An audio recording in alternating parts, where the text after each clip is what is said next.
The evening had started like any other, just another dinner gathering where my wife, Claire, insisted I accompany her and her friends. I knew the drill. Smile, nod at the right moments, let them talk over me, and accept my role as the insignificant extra in Claire's world. But I hadn't expected this. The red wine hit my face before I even registered the motion of Claire's hand. The warmth of it spread down my cheek, dripping onto my collar, soaking into my shirt. The restaurant's soft background chatter seemed to dim, and for a second, the whole room froze, except for Claire's laughter. It wasn't nervous or apologetic. No, it was sharp, full of amusement, the kind of laugh that let everyone know she meant it. "Why are you always acting like such an idiot?" she sneered, tilting the wine glass in her hand, as if contemplating throwing the rest. Laughter erupted around the table. Some of her friends giggled into their napkins. Others exchanged glances, unsure if they should join in. One or two of them looked uncomfortable, but they wouldn't dare say anything. Not against Claire. I sat there for a moment, feeling the wine seep into my skin, the acidic scent filling my nostrils. Every instinct screamed at me to react, to say something, to defend myself, to throw the damn wine back in her face. But I didn't. I reached for a napkin, dabbing at my face slowly. The humiliation burned deeper than the sting of the alcohol. This wasn't the first time Claire had embarrassed me in public. It wasn't even the worst thing she had done. But it was different. There was something in the way she looked at me, like she wasn't even trying to pretend anymore. She enjoyed this. I could feel all their eyes on me, waiting to see what I would do. Would I lash out? Would I storm off in a huff? Would I laugh along and let Claire win again? I did none of those things. I took a slow breath, straightened my posture, and calmly placed my napkin on the table. Without a word, I stood up, adjusted my shirt as best as I could, and turned away. The restaurant floor felt endless as I walked out, their whispers following behind me. I could still hear Claire chuckling, no doubt making some comment about how dramatic I was being. But I didn't care. By the time I got to my car, my hands were steady. No shaking, no hesitating. I unlocked the door, slid into the driver's seat, and let the silence wrap around me. The scent of the wine clung to me, but it wasn't just wine I could smell. It was the end, not just of this evening, not just of this humiliation, of everything. I pulled out of the parking lot, driving on autopilot, my mind replaying the last few months. No, the last few years. The cutting remarks disguised as jokes, the constant dismissals, the way she treated me as if I were just another fixture in our home instead of her husband.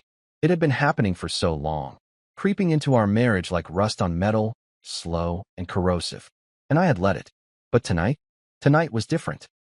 I wasn't going to wake up tomorrow and pretend it hadn't happened. I wasn't going to let Claire sweet talk her way out of it or buy me a meaningless apology gift to smooth things over. I wasn't going to let myself believe, even for a second, that I had to endure this any longer. By the time I pulled into the driveway, my decision was made. This wasn't just another cruel joke. This was the last straw. I stepped into the house, locking the door behind me. The familiar scent of our home, a home that had felt less like ours and more like hers for a long time, filled my lungs. I walked past the framed wedding photos, past the expensive decor Claire had insisted on, past the perfectly curated life she had built on my silence.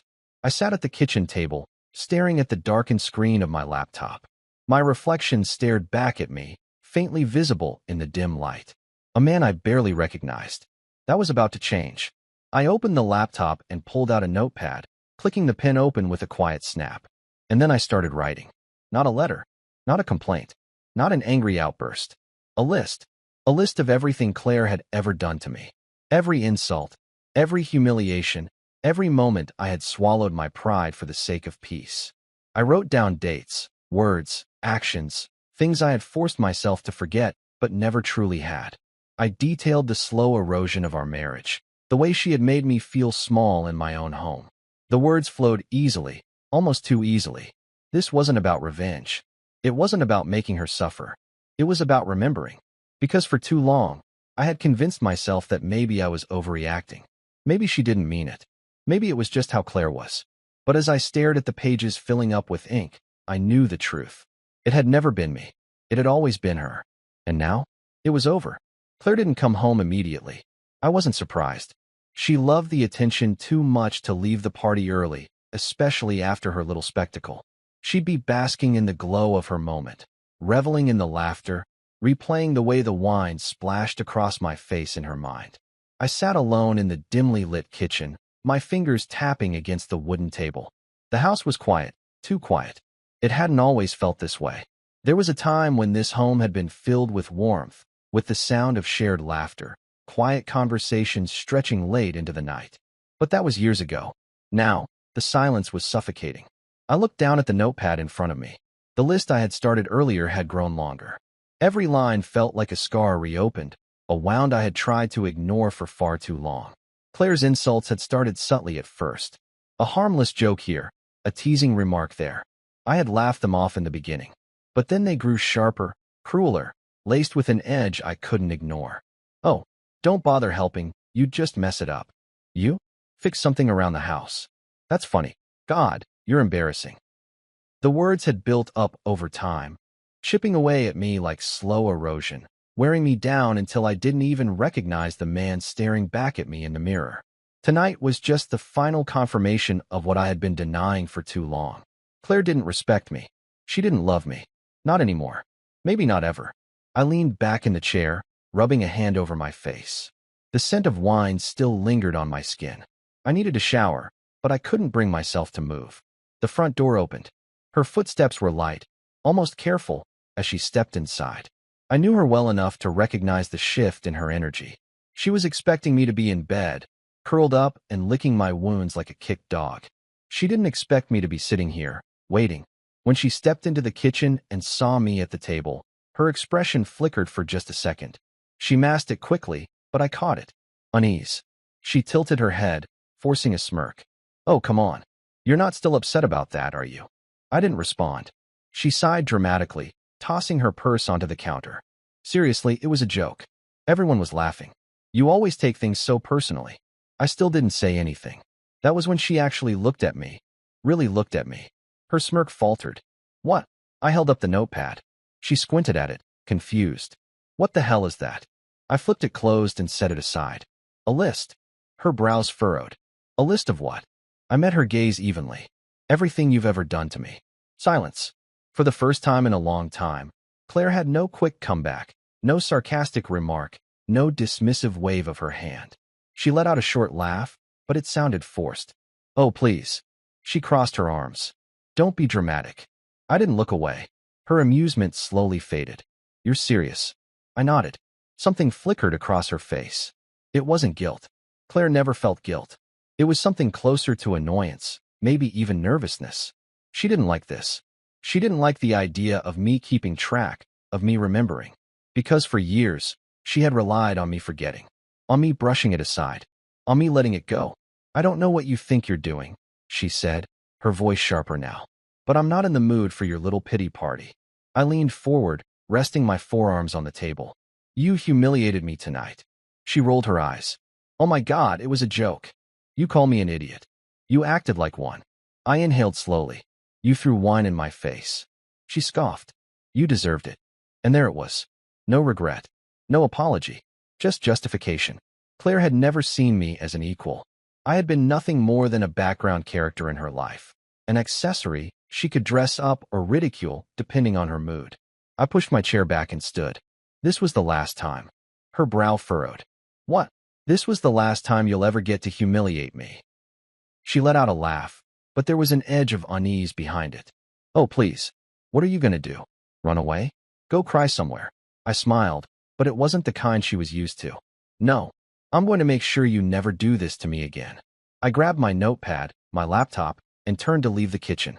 Claire stood frozen for a moment before calling after me. Oh, so now you're just going to storm off like some victim? Grow up. I didn't stop. She hated this. She hated not being in control of the situation. Claire thrived on having the upper hand, on knowing exactly what buttons to press. But tonight, she had lost that control. And for the first time in years, I felt it. I climbed the stairs, entered the bedroom, and locked the door behind me. Claire banged on it almost immediately. Are you serious? You're locking me out. I didn't respond. Fine. Be childish. Sleep in there alone. Her footsteps stormed away, and I heard her grab a pillow and blanket from the hall closet. She would sleep in the guest room tonight. Fuming. I climbed into bed, staring up at the ceiling. I wasn't angry anymore. I wasn't even sad. I was just done. The house was quiet in the morning, but not the peaceful kind of quiet. It was the kind that felt tense, thick with the weight of everything left unsaid. Claire hadn't come back to the bedroom. She had spent the night in the guest room, no doubt stewing over the fact that I had locked her out. I had barely slept, but I wasn't exhausted. I had been running on something else, something stronger. Clarity. I stepped into the kitchen and brewed a cup of coffee, the rich aroma filling the air as I sat at the table, laptop open, notepad beside me. The list. I read over it again, not because I needed to remember, but because I needed to be sure. Every single line was a reminder, a confirmation of what I already knew. This wasn't fixable. I heard Claire's footsteps before I saw her. She always walked with purpose, heels clicking against the hardwood floor like she was making a statement with every step. This morning, she was barefoot, and yet she still carried herself with that same air of superiority. She stopped in the doorway, her arms crossed over her chest, her expression unreadable. "So, are you done sulking?" I didn't look up. I took a sip of coffee. "Morning, Claire." She scoffed, stepping into the kitchen. "Oh, we're being civil now? What happened to all that dramatic brooding last night?" I finally glanced up at her. I wasn't brooding. She smirked, but there was an underlying tension in her face. "Oh, right. You were making a list. God, I hope you realize how ridiculous that is." I didn't respond. I just watched her. That seemed to irritate her. Claire didn't like silence unless she was the one creating it. She thrived on reactions, on controlling the narrative.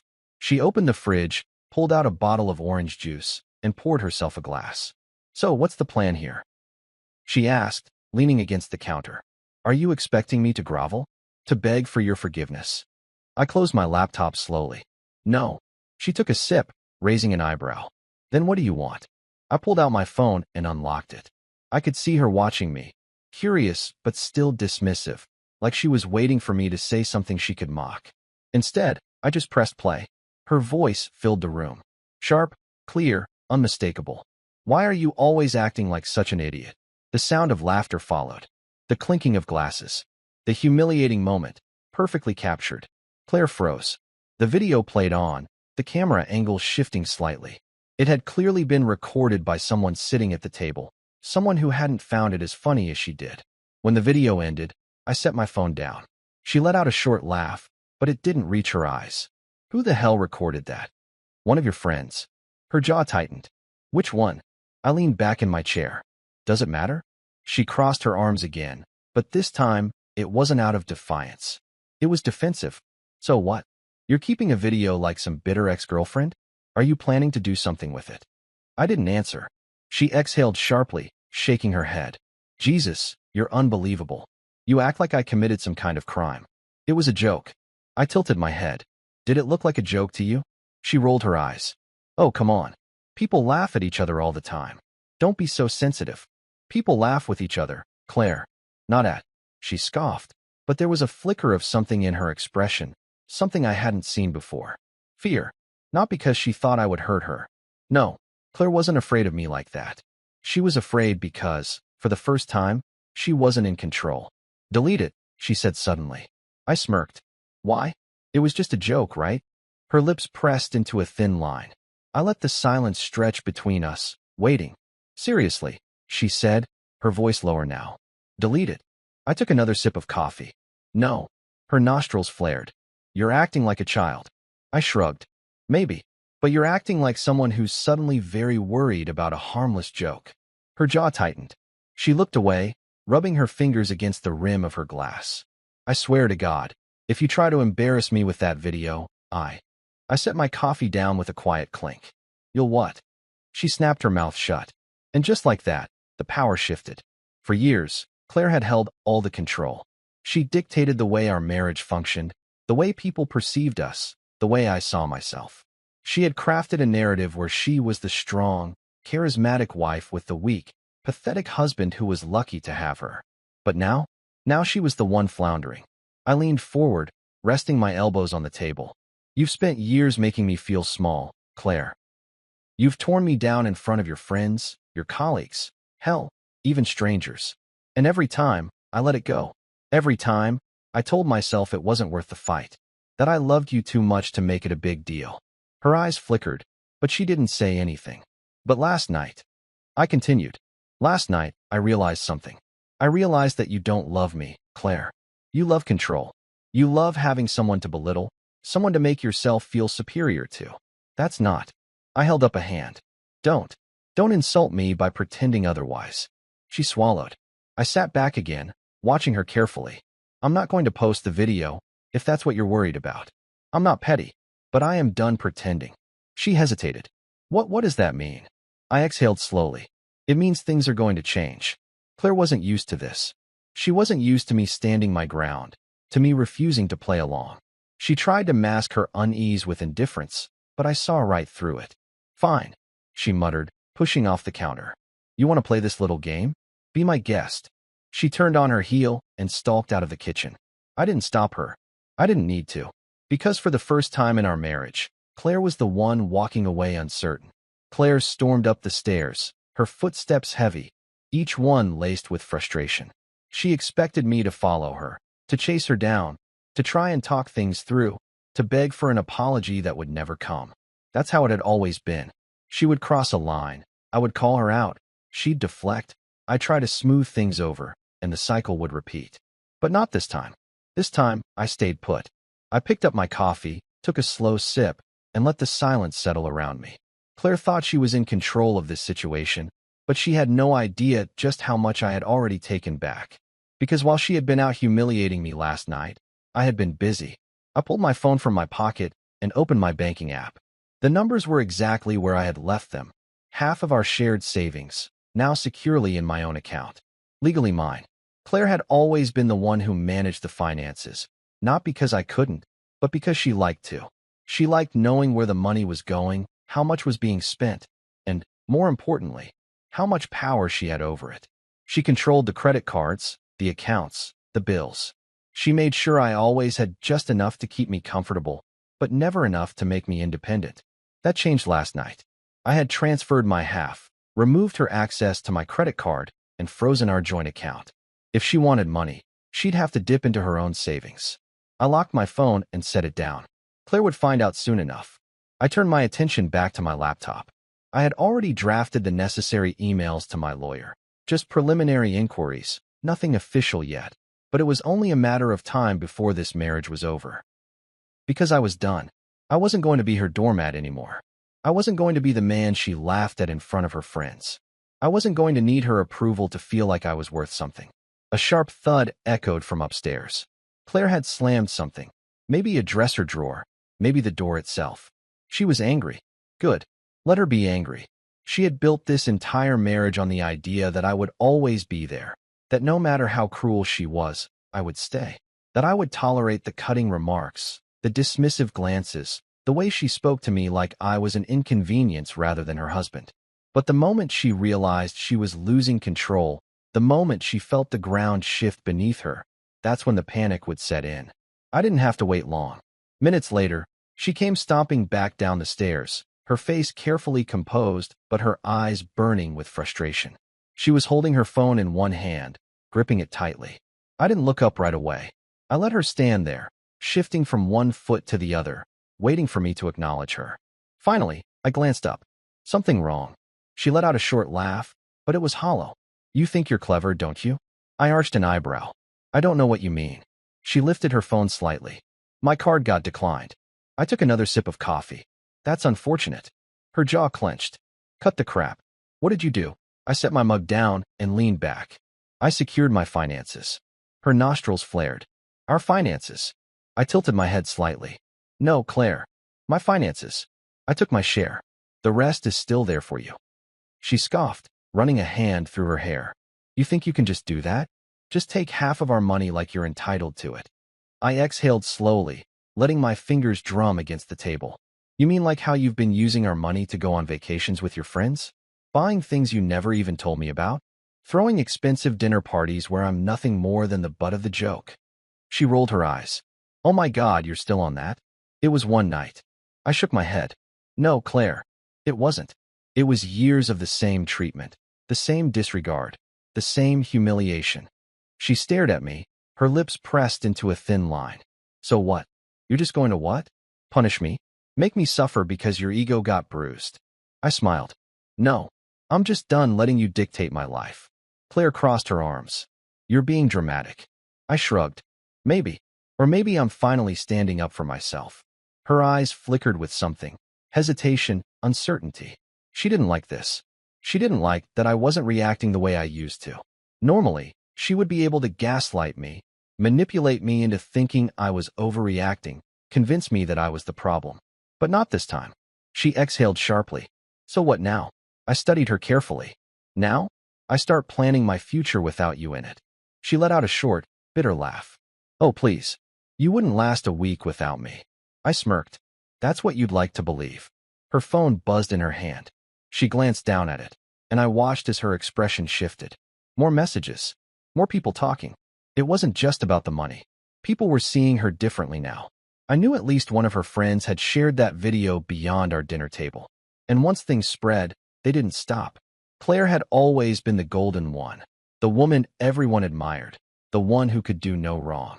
But now, she was being seen through a different lens. I could tell by the way her shoulders tensed that she had seen something that rattled her. She glanced back at me, something calculating in her gaze. You're really doing this? I nodded. I am.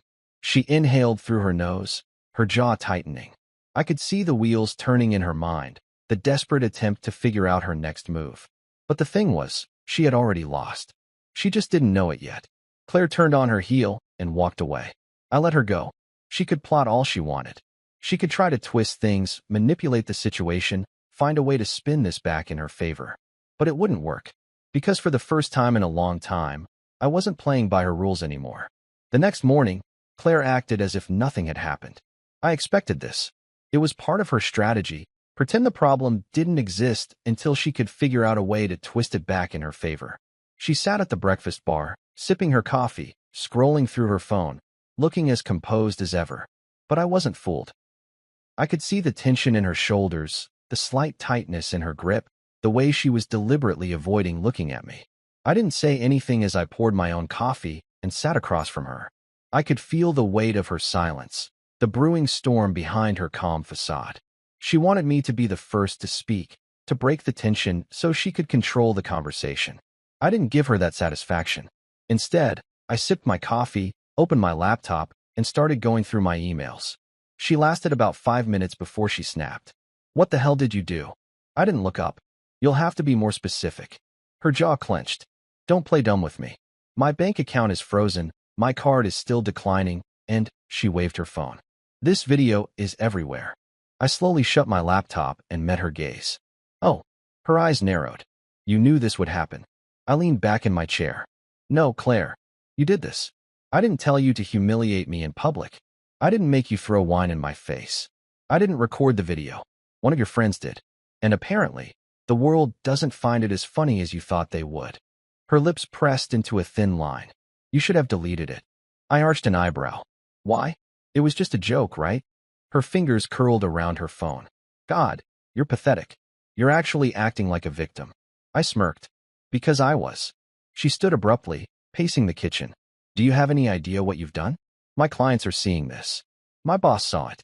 I got an email this morning about a meeting they want to have. They think this makes me look unprofessional. I tilted my head. Huh. Imagine that.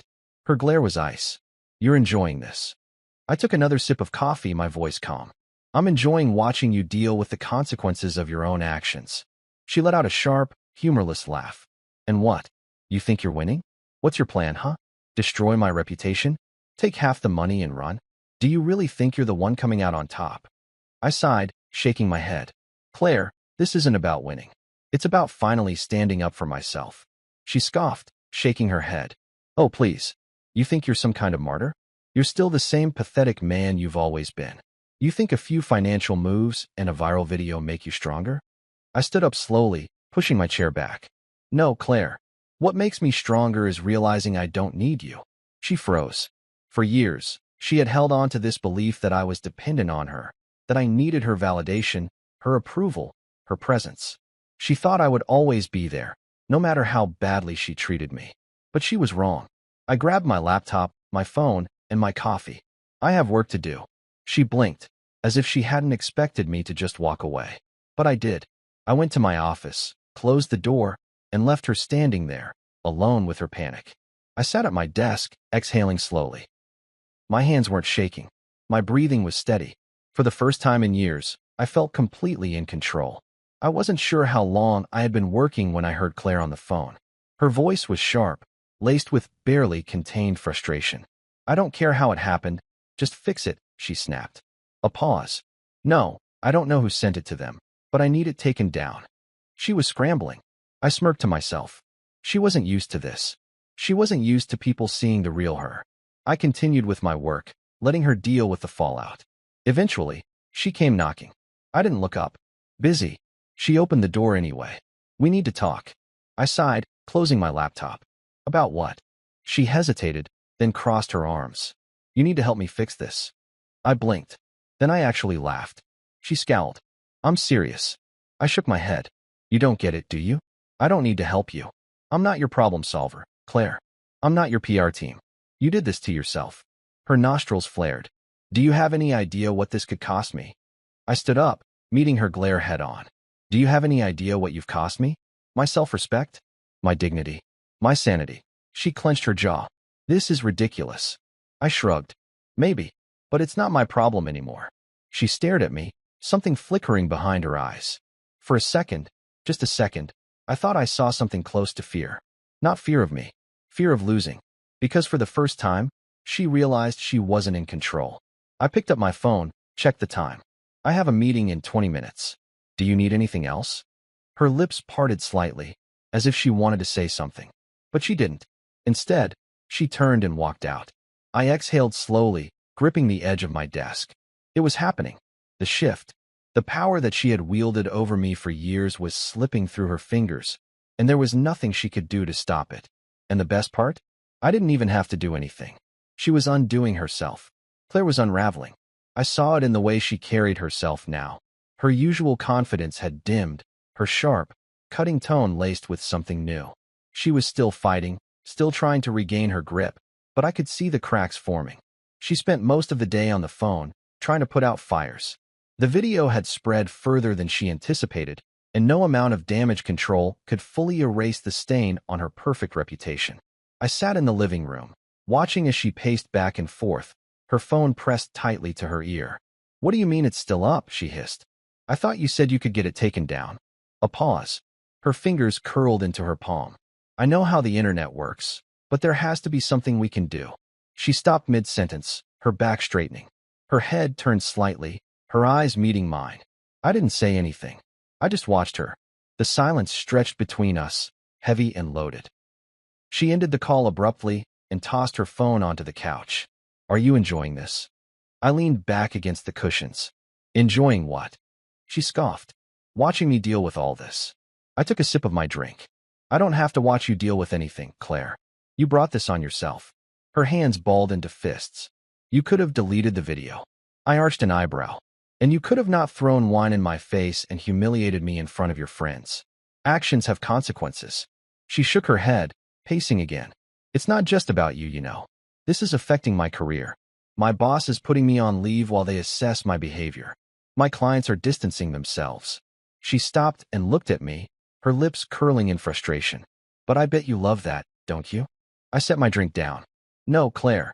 I don't love watching your life fall apart. But I do think it's poetic justice that you're finally experiencing what it's like to be dismissed, judged, and disrespected." Her nostrils flared. "This is so typical of you. Playing the victim, pretending like you were some helpless little puppy in our marriage. I took care of everything. I built this life, and you controlled everything." I interrupted, my voice even. "You dictated every decision, every expense, every move we made. You never saw me as an equal, Claire. You saw me as an accessory." She opened her mouth to argue, but stopped, because she knew I was right. Her jaw tightened, but she didn't deny it. Instead, she folded her arms and exhaled sharply. "So what now? You just punish me." I shook my head. "I'm not punishing you, Claire. I'm just done letting you punish me." Her lips parted slightly, as if she wanted to say something, but she hesitated. That hesitation was new. Claire never hesitated. She always had an answer, always had a counterattack. But now, she was losing. And she knew it. She turned away from me, grabbing her phone again, scrolling furiously as if looking for some last shred of control. I let her, because at this point, nothing she did could change what was coming. I checked the time. I have a meeting soon. She didn't look up. Of course you do, she muttered. I stood up, walking past her, pausing only when I reached the door. By the way, you might want to check your email. That made her head snap up. I left before she could say anything. I sat in my office, letting the weight of everything sink in. The email I had mentioned, the one she was about to open, it was from my lawyer. It wasn't official yet, but the process had started. I wasn't just leaving Claire emotionally. I was leaving her legally. I could almost picture the way her face would drop when she saw it. The realization, the full weight of what she had done finally hitting her. I didn't feel guilty, not even a little. She had spent years treating me like I was disposable, like I needed her more than she needed me. She was about to find out how wrong she was. I didn't have to wait long. Claire's reaction came just as I expected. Barely 15 minutes after I left her in the living room, I heard the sharp sound of her phone being thrown against the counter. Then came the stomping, heavy, deliberate, filled with barely contained rage. She didn't knock on my office door. Claire didn't knock for anything. She pushed it open, standing in the doorway with her arms crossed, her face an unreadable mask. I didn't look up right away. I kept my focus on my laptop, as if I didn't hear the door, as if I didn't feel the storm brewing in the room. Finally, she spoke. You're divorcing me? Her voice wasn't loud. It wasn't a scream, like I had expected, but there was something underneath it, something sharp and dangerous, like a blade hidden beneath silk. I typed another word on my document, hit save, and closed my laptop before looking up. Yes. Her hands curled into fists at her sides. Just like that. I leaned back in my chair, meeting her gaze evenly. No, Claire. Not just like that. This has been a long time coming. She let out a bitter laugh. Oh, come on. This is over a stupid dinner party? Over a little bit of spilled wine. You're really throwing away our marriage over that. I shook my head slowly. No, Claire. I'm throwing away our marriage because I don't want it anymore. That hit her. Her lips parted slightly, her body going rigid. She had been prepared to argue, to manipulate, to twist the situation into something small and petty. But she wasn't prepared for that. She took a slow step forward, her arms loosening slightly. You're serious? I nodded. I've never been more serious about anything in my life. She blinked, as if trying to process it. Then, just like that, the mask was back on. She scoffed, crossing her arms again. Fine. You want a divorce? Go ahead. But don't think you're going to walk away with anything. I smirked. Claire, I already did. Her jaw clenched. Excuse me. I picked up my phone, scrolled through my banking app, and then turned the screen toward her. She went pale. You son of a... Careful, I said, my voice calm. Remember, everything you say can be used against you in court. Her nostrils flared, but she didn't take the bait. Instead, she turned on her heel, pacing the room. You think you're smart, she muttered. You think you've won. I sighed, rubbing my temple. Claire, this isn't a game. She let out a dry laugh. Oh, it is. And you just changed the rules. I watched her carefully. Claire was calculating now. That meant she was shifting her strategy. She wasn't going to throw things. She wasn't going to scream. That was too easy, too emotional. Instead, she was going to try and control the narrative. I'll contest it, she said, her voice smoother now. You think this will be simple? That I'll just sign the papers and disappear? Oh no. We built this life together, and I'm going to make sure you pay for this decision. I shrugged.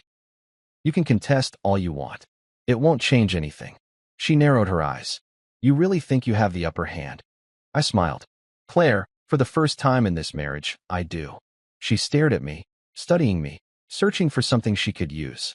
Then, she did something I hadn't expected. She softened. Her arms uncrossed, her lips parted slightly, and she stepped closer. Do you really want to do this? She asked, her voice quieter now.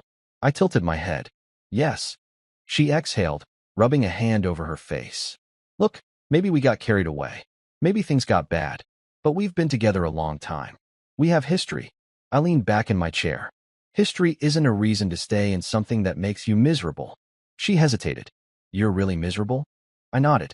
You've made sure of it. She looked away. For a split second, I thought I saw something close to regret. But with Claire, I never knew if it was real or if it was just another performance. Finally, she sighed. What if we tried? I raised an eyebrow. Tried.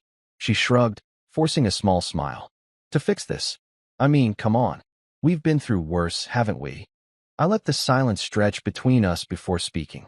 What's the real reason, Claire? Her brow furrowed. What? I stood up slowly, walking toward her. Why do you suddenly want to fix things? Is it because you miss me? Because you want our marriage to work? She said nothing. I took another step forward. Or is it because you're afraid of what happens when you don't have me around anymore? Her lips pressed into a thin line. There it was. I exhaled, stepping back. That's what I thought. She scoffed. Oh, don't flatter yourself. I smirked. I don't need to. The truth is already doing that for me. She turned, gripping the doorframe. You'll regret this. I picked up my phone again. I doubt it. She stormed out, and I let her go, because I knew, deep down, that she had already lost.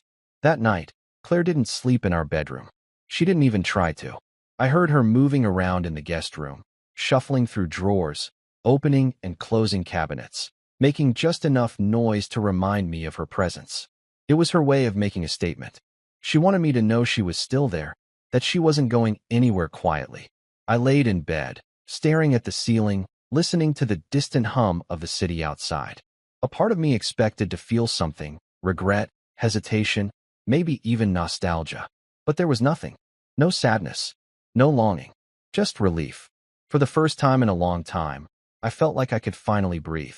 I turned over, closed my eyes, and let the exhaustion take me. Morning came quickly. The scent of coffee drifted through the air, but it wasn't the usual warm, comforting aroma that filled our home. It was sharp, deliberate, like Claire was making it just for herself. I found her in the kitchen, sitting at the counter, her phone in one hand, a steaming mug in the other. She looked up when I walked in, her expression unreadable. For a moment, there was silence. Then, she set her mug down and exhaled. So that's it. I poured myself a cup of coffee, taking my time. What's it? She let out a humorless laugh. You're really just walking away from all of this. I leaned against the counter, meeting her gaze. I walked away a long time ago, Claire. You just didn't notice. Her lips pressed into a thin line. That's ridiculous. Is it? I tilted my head. Because I think it's the most honest thing I've said in years. She shook her head, taking a slow sip of her drink. You don't get it. You don't just leave. It doesn't work like that. I sighed, setting my mug down. Claire, we both know this marriage hasn't been a marriage for a long time. You don't respect me. You don't even like me. She flinched, just barely, but enough for me to see it. I continued. You liked having me around because it was convenient. Because I made things easier for you. But let's be honest. If I had walked away years ago, you wouldn't have fought for me. She looked away, her fingers tightening around her mug. I waited. She exhaled, rubbing her forehead. You're really going through with this. I nodded. I already started the process. Her head snapped up. You what? I sent the email to my lawyer yesterday. I said simply. It's already in motion. Her eyes darkened. You didn't even talk to me first? I arched an eyebrow. Would it have changed anything? She scoffed. That's not the point. It kind of is. She stared at me, something unreadable flickering in her gaze. Then, she shook her head, laughing under her breath. Unbelievable. I leaned forward slightly. Tell me something, Claire. She rolled her eyes. What? If I hadn't said anything, if I had just kept going the way things were, would you have ever considered fixing our marriage? She hesitated. Then, she looked away. That was all the answer I needed. I exhaled, pushing off the counter. I'll start moving my things into the guest room today. It's only a matter of time before one of us leaves the house, so might as well make things easier. She let out a short laugh. Wow, you've really got it all planned out, don't you? I shrugged. I had a lot of time to think about it. Her fingers drummed against the counter. You're not the man I married. I smirked. You're right. I'm not. That guy put up with your crap. I'm done being him. Her expression hardened, but I saw something else behind it. Something closer to fear. Not fear of me. Not fear of being alone. Fear of losing control. For years, she had dictated the terms of our relationship. She had been the one pulling the strings, making the decisions, deciding how things would play out. But now, she was scrambling. And for the first time, she had no idea what to do next. She stood up abruptly, pushing her chair back. Fine. Do whatever you want. I nodded, finishing my coffee. I will. She turned and walked out of the kitchen. I didn't follow her. I didn't need to. Because no matter what she did, no matter how she tried to twist things, the truth remained the same. This marriage was over, and I had never felt so free. The day passed slowly, but the tension in the house was anything but subtle. Claire wasn't speaking to me, not out of sadness, but out of calculated anger. She wanted me to feel the weight of her silence, to feel guilty, to second-guess myself. But that wasn't going to happen. I spent most of the morning moving my things into the guest room. Not that I had much. Over the years, Claire had made sure the house reflected her tastes, not ours. My presence had been reduced to a small space in the closet, a few drawers, and a single shelf in the bathroom. It was strange, packing my things and realizing just how little of me actually existed in this house. I had spent years living here, and yet, it felt like I was visiting someone else's home. By mid-afternoon, I was nearly finished. My suitcases were in the corner, my laptop and personal files stacked neatly on the desk. It wasn't much, but it was mine. I was zipping up the last bag when I heard Claire's voice downstairs. It wasn't just her voice. She was on the phone. I stepped closer to the door, listening. "No, he's being completely unreasonable," she said, her tone sharp. "He thinks he's some kind of victim just because I called him out in front of people." I exhaled slowly, shaking my head. Even now, she refused to take accountability. A pause. "I don't know what he's planning," she continued, her voice growing more frustrated. "But I'm not just going to sit here and let him make me the bad guy." Another pause. Then, she let out a bitter laugh. "No, he's not smart enough to pull anything drastic," she said. "I mean, come on. This is him we're talking about." My fingers tightened around the zipper pull. I had spent years listening to Claire talk about me like that. Like I was less. Like I was incapable of thinking for myself, of making my own decisions, of existing without her constant input. She had spent our entire marriage believing she was superior, that she was smarter, that I needed her. But she was wrong. I stepped away from the door, deciding I had heard enough. By the time I walked downstairs, Claire was off the phone, standing in the kitchen with her arms crossed. She looked up when she saw me. "Are you seriously moving into the guest room?" I nodded. "Yeah." She scoffed. "Dramatic much?" I grabbed a glass from the cabinet, filling it with water. "It's called giving us space, Claire. Something we probably should have done a long time ago." She watched me carefully. "You think that makes a difference? Sleeping in a different room? You're still here." I set the glass down. "Not for long." She went still. I saw the shift in her expression, the realization that I wasn't just doing this to prove a point. I was done. "You're serious?" I nodded. "Yeah." She let out a sharp breath, shaking her head. "So that's it. You're just walking away." I exhaled. "Claire, you walked away from this marriage a long time ago. I'm just catching up." Her jaw clenched. "You're so dramatic." I smirked. "You keep saying that. Maybe you just don't like the fact that, for once, you're not the one in control." Her eyes darkened. "Don't flatter yourself." I leaned against the counter, watching her. "Why does it bother you so much?" She frowned. "What? That I'm leaving?" She crossed her arms. "Because it's pathetic. You think this is some kind of revenge? You think you're proving something?" I shook my head. "No. I think I'm finally choosing myself." Her lips parted slightly, as if she wanted to say something, but she didn't. Instead, she turned and grabbed her phone, scrolling through something quickly. "You know, you're not going to win," she muttered. I sighed. "Claire, this isn't about winning." She smirked, but it didn't reach her eyes. "Oh, it is. And you're too naive to see it." I tilted my head. "What are you talking about?" She held up her phone. "I talked to my lawyer." I exhaled slowly. "Of course you did." Her smile widened. "In surprise, I'm contesting everything." I didn't react. She wanted me to. She wanted me to panic, to scramble, to fight. That was how Claire won, by making people lose their cool while she stayed collected. Instead, I just picked up my glass and took a slow sip. She frowned. "That's all you have to say?" I set the glass down. "Claire, I don't care what you do. Contest it, fight it, drag it out. It doesn't change anything." She studied me. "You really think you're untouchable, don't you?" I sighed. "No. I just don't care enough to play your games anymore." That hit her. For the first time in years, I saw something flicker behind her eyes, something real. Fear. Because Claire thrived on control, and she was losing it. She turned away, gripping the edge of the counter. "You're making a mistake." I shrugged. "Maybe, but at least it's mine to make." She scoffed, shaking her head. "You'll regret this." I smirked. Funny. I was about to say the same thing to you. She tensed, her grip tightening. Then, without another word, she walked away. I didn't stop her, because no matter what she did next, no matter how hard she fought, the outcome would be the same. I was leaving, and this time, there was nothing she could do about it. Claire didn't speak to me for the rest of the day. Not one word. At first, I thought it was part of her strategy, her usual method of controlling the situation by making me feel uncomfortable in the silence, like I should be the one apologizing. But as the hours passed, I realized something had changed. This wasn't just her playing mind games anymore. This was something deeper, something real. I saw it in the way she moved through the house, her posture a little stiffer, her steps more deliberate. She wasn't stomping, wasn't slamming doors or making a scene like she normally would when she was angry. No, she was processing. For the first time since this started, Claire wasn't reacting. She was thinking. I went about my evening as usual, making myself dinner, going through some emails, keeping to myself. Every so often, I caught glimpses of her in the hallway or out of the corner of my eye, standing by the window, lost in thought. She was unraveling in a different way now. Not with rage, but with realization.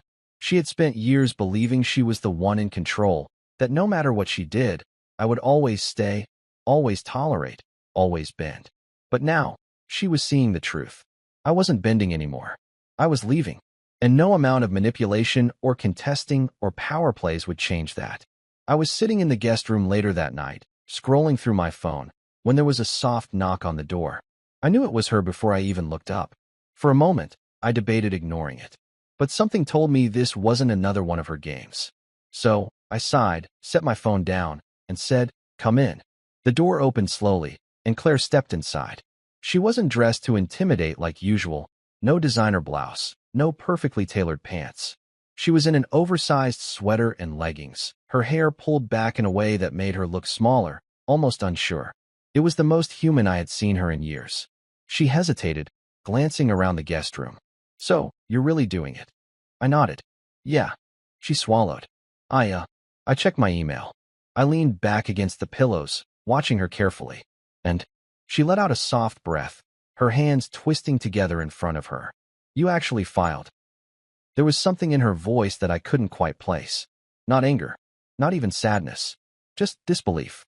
Like she had never truly considered that this was how it would end. "I told you I would," I said simply. She nodded, looking down at the floor.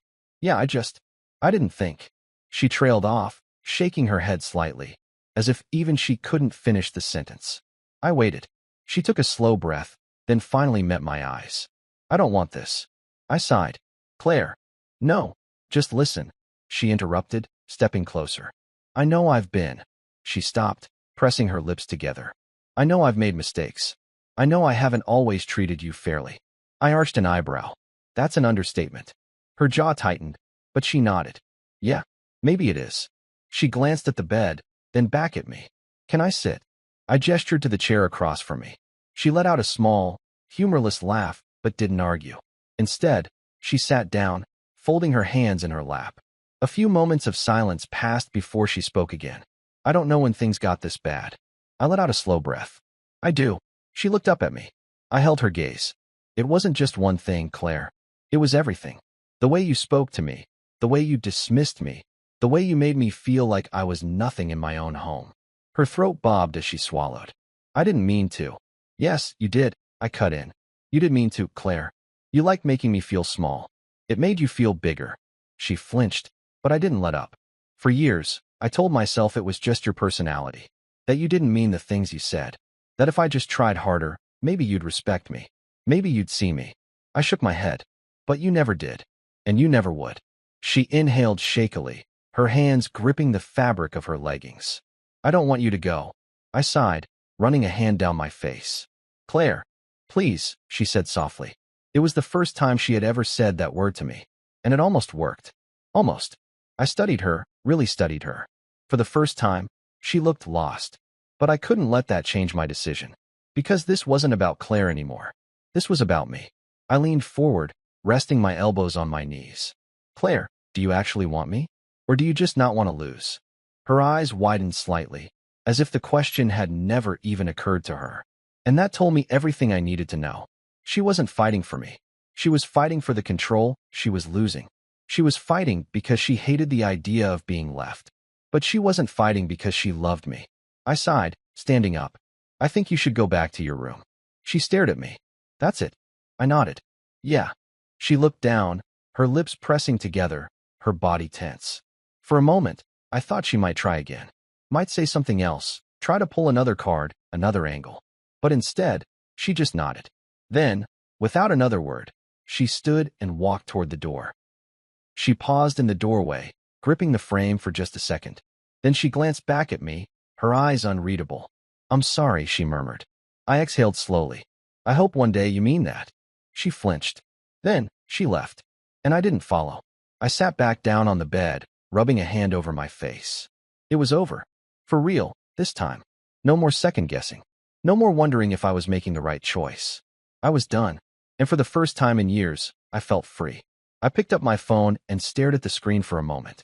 Then, I did something I hadn't done in a long time. I smiled.